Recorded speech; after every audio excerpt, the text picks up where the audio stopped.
బెల్లం, పంచదార లేకుండా ఇన్‌స్టంట్‌గా ప్రోటీన్ లడ్డూ ఎలా తయారు చేయాలో చూద్దాం. 10 నిమిషాల్లో అన్నీ ఇంట్లో ఉండే వాటితోని తయారు చేసుకోవచ్చు. ఈ వీడియో మీకు నచ్చినట్లయితే ఒక లైక్ చేయండి.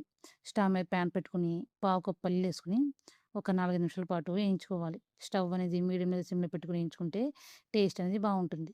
పల్లీలు వేగిన తర్వాత ఒక గిన్నెలో తీసుకొని పక్కన పెట్టుకోవాలి.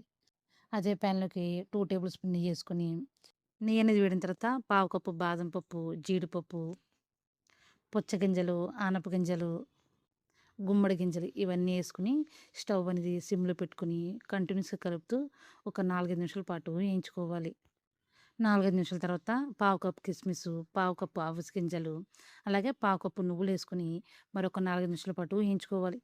స్టవ్‌ని సిమ్ లేదా మీడియం ఫ్లేమ్‌లో పెట్టుకొని కంటిన్యూస్‌గా కలుపుతూ ఒక 4, 5 నిమిషాల పాటు వేయించుకోవాలి. ఇవి సిమ్‌లో పెట్టి వేయించుకుంటే లడ్డు అనేది చాలా చాలా టేస్టీగా ఉంటుంది. ఇవి వేగిన తర్వాత ఒక గిన్నెలో తీసుకొని పక్కన పెట్టుకోవాలి.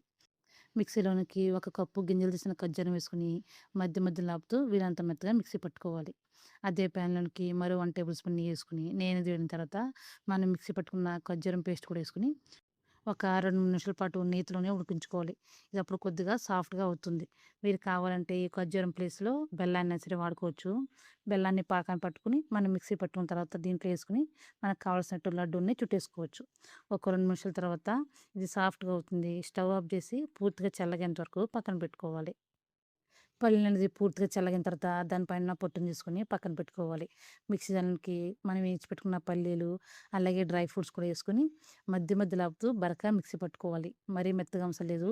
బరక అయితే టేస్ట్ అనేది చాలా చాలా బావుంటుంది. ఇలా మిక్సీ పట్టుకున్న దాన్ని ఒక గిన్నెలోకి ట్రాన్స్‌ఫర్ చేసుకొని, తర్వాత అదే గిన్నెలోనికి మనం ఉడికించుకున్న ఖర్జూరం కూడా ఏసుకొని ఒకసారి మిక్స్ చేసుకోవాలి. తర్వాత మనకు కావాల్సిన సైజులో లడ్డూల్ని తట్టుకుంటే గనక ఒక వారం రోజుల పాటు నిలువుంటాయి. అంతేండి ఎంతో టేస్టీగా, ఈజీగా, హెల్తీగా పంచదార, బెల్లం లేకుండా ఈ లడ్డూని తయారు చేసుకోవచ్చు.